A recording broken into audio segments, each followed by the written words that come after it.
ಮಹಾಲಕ್ಷ್ಮಿ ಮದುವೆ ಸೋಮವಾರದಿಂದ ಶನಿವಾರ ಸಂಜೆ 6:30ಕ್ಕೆ ನಿಮ್ಮ ಸನ್ ಉದಯದಲ್ಲಿ. ಈ ಮನೇಲಿ ಇವತ್ತೇ ಯಾರನ್ನಾದ್ರೂ ನಾನು ಬಲಿ ತಗೋತೀನಿ.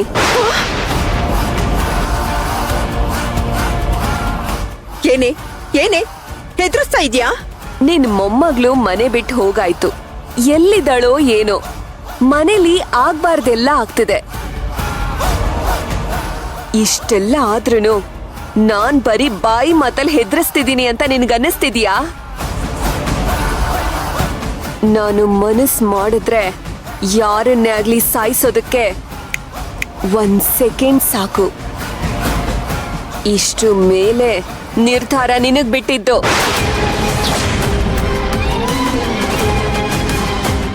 ಈಗ ಮನೆ ಸೊಸೆ ಕತೆ ಏನಾಗತ್ತೆ ಅಂತ ಗೊತ್ತಿಲ್ಲ. ಆಮೇಲೆ ಮನೆ ಹಿರಿಮಗ, ಆಮೇಲೆ ಮಧ್ಯಮ ಪಾಂಡವ, ಆಮೇಲೆ ಕಿರಿಮಗ. ಒಂದೊಂದ್ ಗಾಳನ ಟಕ್ ಟಕ್ ಟಕ್ ಅಂತ ಉರುಳಿಸ್ತಾ ಹೋದ್ರೆ ಮುದುಕಿ ಯಾರಗ್ ತಿಥಿ ಮಾಡ್ತೀಯೇ, ಯಾರಗ್ ಪಿಂಡ ಬಿಡ್ತೀಯೇ? ಒಂದ್ ಕೆಲ್ಸ ಮಾಡು, 3 ಜನಕ್ಕೂ ಒಟ್ಟಿಗೆ ಮುಹೂರ್ತ ಇಟ್ಬಿಡು. ಒಂದೇ ಖರ್ಚಲ್ಲಿ 3 ಜನಕ್ಕೂ ಪಿಂಡ ಬಿಡ್ಬೋದು. ಹಾಗ್ ಮಾತ್ರ ಮಾಡ್ಬೇಡ ಪ್ರಿಯಾ, ನಿನ್ನ ಕೈ ಮುಗಿದ್ ಕೇಳ್ಕೊತೀನಿ. ದಯವಿಟ್ಟು ನನ್ನ ಮೊಮ್ಮಕ್ಳಿಗೆ ಏನು ಮಾಡ್ಬೇಡ ಕಣೆ. ಏನು ಮಾಡಬಾರ್ದು ಅಂದ್ರೆ ಸುಮ್ನೆ ತೆಪ್ಪಗಿರ್ಬೇಕು.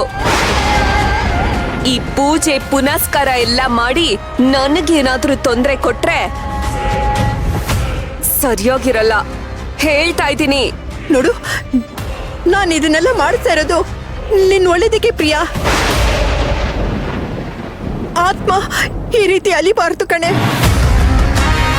ನಿನ್ಗೆ ಮುಕ್ತಿ ಸಿಗ್ಬೇಕು. ಆ ಮುಕ್ತಿ ಸಿಗ್ಬೇಕು ಅಂದ್ರೆ ನಿನ್ ದ್ವೇಷನೆಲ್ಲ ಬಿಟ್ಬಿಡ್ಬೇಕು. ಸೇವಂತಿಗೇನು ಮಾಡ್ಬೇಡ ಕಣೆ. ನೀನ್ ಈ ರೀತಿ ಪ್ರೇತವಾಗಿ ಅಲ್ದಾಡೋದು ಯಾಕೆ? ನಿನ್ಗೆ ಪೂಜೆ ಮಾಡಿಸಿ ನಿನ್ಗೆ ಮುಕ್ತಿ ಕೊಡಿಸ್ತೀನಿ. ನಿನ್ಗೆ ಹೊಸ ದೇಹ ಸಿಗುತ್ತೆ ನೋಡು. ಮತ್ತೆ ನೀನು ಹೊಸದಾಗಿ ಹುಟ್ಟು ಬರ್ತೀಯ ಕಣೆ. ಏಯ್, ನನ್ನ ಹತ್ರ ಈ ಬುದ್ಧಿವಂತಿಕೆ ಎಲ್ಲ ಬೇಡ. ಯಾವ ಮುಕ್ತಿನೂ ಬೇಡ, ಯಾವ ಮಣ್ಣು ಬೇಡ.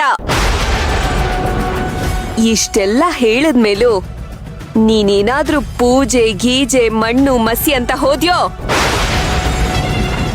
ನಾನ್ ಏನ್ ಮಾಡ್ತೀನಿ ಅಂತ ಹೇಳಲ್ಲ, ಮಾಡ್ ತೋರಿಸ್ತೀನಿ.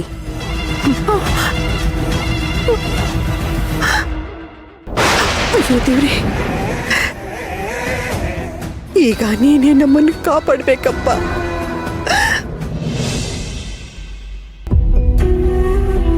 ಅಶ್ವಿನ್, ಸೇವಂತಿ ಬಗ್ಗೆ ಏನಾದ್ರು ಗೊತ್ತಾಯ್ತೇನೋ? ಇಲ್ಲ ಅಜ್ಜಿ. ಕರ್ಣ, ಮೀರಾ ಈಗ ಹೇಗಿದ್ದಾಳೆ? ಅವಳು ಹೇಗಿದ್ರೆ ನನ್ಗೇನು, ಎಲ್ಲಾದ್ರೂ ಹಾಳಾಗೋಕ್ ಸಾಯ್ಲಿ. ಕರ್ಣ, ಹುಚ್ಚಿನ ತರ ಮಾತಾಡ್ಬೇಡ. ಮೀರಿನ ಮೈಯಲ್ಲಿರೋ ಪ್ರಿಯ ಆತ್ಮ ಅವಳು ಬಿಟ್ಟು ಹೋಗೋವರೆಗೂ ಅವಳು ಎಲ್ಲಿ ಹೋಗ್ತಿದ್ದಾಳೆ, ಏನ್ ಮಾಡ್ತಿದ್ದಾಳೆ ಅಂತ ನೀನ್ ಗಮನ ಕೊಡ್ಬೇಕು. ಸಂಬಂಧನೇ ಇಲ್ಲ ಅನ್ನೋ ತರ ಇರ್ಬೇಡ ನೀನು. ಅವಳು ರಾತ್ರಿ ಇಡೀ ರೂಮಿಗೆ ಬಂದಿಲ್ಲ. ಏನು? ರಾತ್ರಿ ಇಡೀ ರೂಮಿಗೆ ಬಂದಿಲ್ವಾ?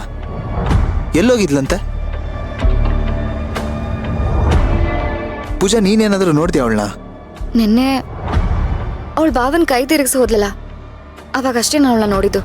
ಅದಾದ್ಮೇಲೆ ಎಲ್ಲೂ ನೋಡ್ಲೇ ಇಲ್ಲ.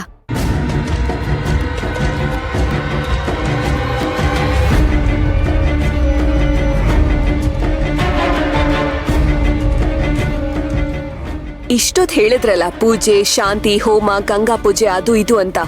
ಅದ್ಯಾವುದು ನಡೆಯಲ್ಲ, ಎಲ್ಲ ಕ್ಯಾನ್ಸಲ್ ಆಗಿದೆ. ನೋಡಿ, ನಿಮ್ಗೆ ನಾನು ಹೇಳೋದ್ ಬರ್ತೆ. ಬೆಳಿಗ್ಗೆ ನಾನು ಪುರೋಹಿತ್ರಿಗೆ ಫೋನ್ ಮಾಡಿದ್ದೆ. ಅವಳ ಮೈ ಮೇಲಿರೋ ಆತ್ಮನ ಓಡಿಸ್ಬೇಕು, ಗಂಗಾ ಪೂಜೆ ಮಾಡ್ಬೇಕು ಅಂತ ಹೇಳ್ದೆ. ಆಗ